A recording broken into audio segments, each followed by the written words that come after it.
Warahmatullahi wabarakatuh. Dalam pembelajaran prakarya kali ini, Ibu akan menjelaskan kerajinan dari bahan buatan. Pada pertemuan atau pada materi sebelum-sebelumnya, kita membahas mengenai kerajinan dari bahan alami ya, seperti bambu dan lain-lain. Maka pada pertemuan atau pembelajaran kali ini, kita akan membahas kerajinan dari bahan buatan. Oke, sebelumnya jangan lupa absen di kolom komentar dengan menuliskan nama lengkap, hadir, nama lengkap, dan kelas.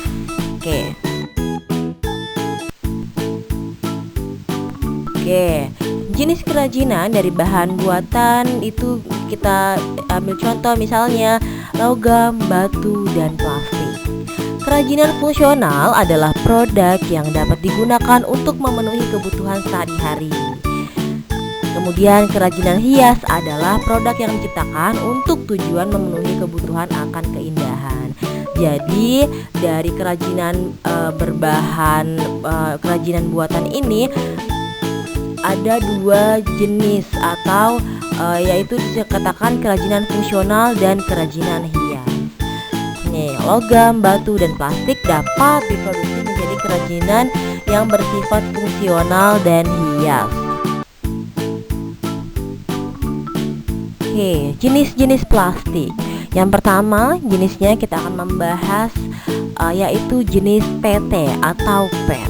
Plastik jenis ini merupakan botol plastik yang bersifat jernih dan transparan, kedap gas dan air, tahan pelarut dan melunak pada suhu 80 derajat Celcius. Botol plastik ini bersifat jernih dan transparan. Bisa kita lihat contohnya, dan biasanya ada logo seperti ini, angka 1, kemudian segitiga seperti ini. Bisa kita temukan pada minuman-minuman kemasan yang biasa kita gunakan sehari-hari.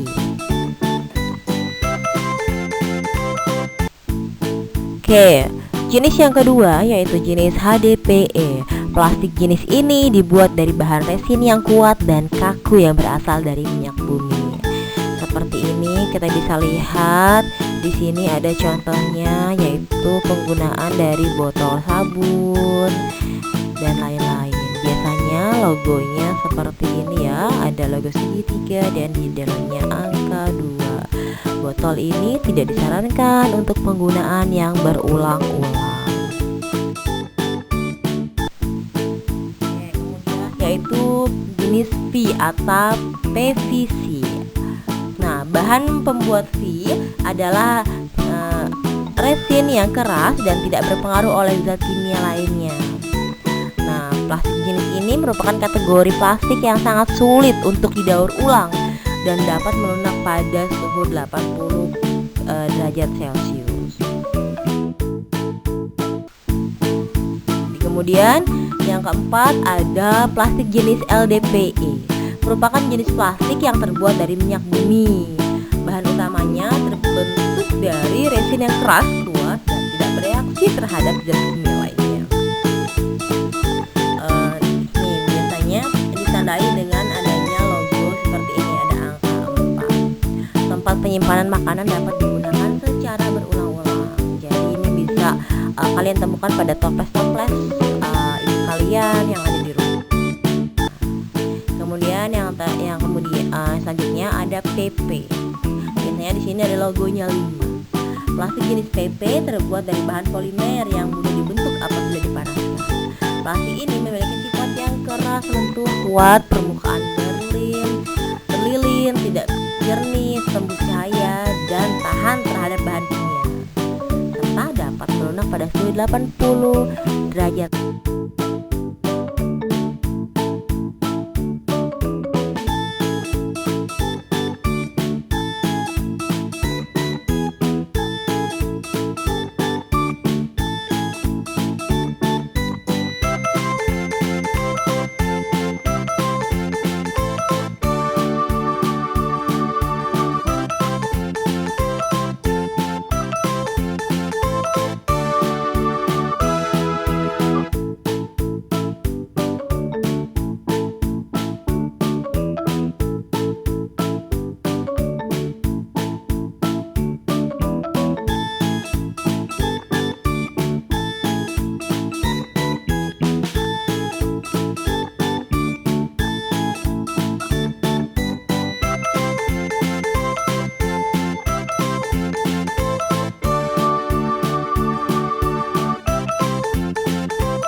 Selanjutnya yang keenam yaitu jenis plastik polistirena.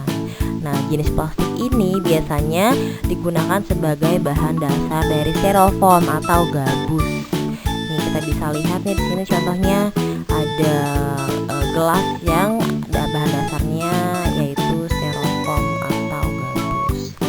Nah, seperti ini logonya ada angka 6. Nah, contohnya nih wadah kopi yang terbuat dari plastik polistirena. Selanjutnya ada polikarbonat. Logonya seperti ini, ada angka 7. Contoh bendanya yaitu botol susu bayi yang bersifat tahan panas. Plastik jenis ini bersifat keras, jernih, tahan panas, dan biasanya terbuat dari campuran 2 atau lebih jenis plastik. Seperti ini ya, kita lihat. Selanjutnya ada sifat-sifat plastik. Yang pertama, tidak tembus air. Oke, itulah sebabnya kenapa bahan dasar dari jas hujan adalah plastik, karena tidak tembus oleh air. Kemudian yang kedua, mudah dibentuk dan dicetak. Yang ketiga, tidak mudah pecah. Yang keempat, mudah terbakar. Yang kelima, lentur. Kemudian tembus pandang. Kemudian mudah didapat, dan yang terakhir sebagai isolator panas. Oke, di sini ada karakter plastik atau sifat dari plastik. Yang pertama, kedap air. Kedua, kedap udara. Ketiga, tidak korosif. Yang keempat, tidak tahan panas. Yang kelima, bisa meleleh. Yang keenam, ringan. Dan yang ketujuh, kedap air. Ya, untuk poin nomor 3 ini tidak korosif, maksudnya dia tidak mengikis. Jadi walaupun disimpan dalam jangka waktu lama, dia tidak mengikis, tidak menjadikan sifatnya itu lama-lama habis seperti itu. Oke, baik, itulah mengenai plastik yang merupakan yang bisa dibuat sebagai kerajinan, dan plastik merupakan bahan dasar buatan. Oke, baik. Jangan lupa absen di kolom komentar dengan menuliskan nama lengkap dan kelas. Assalamualaikum warahmatullahi wabarakatuh.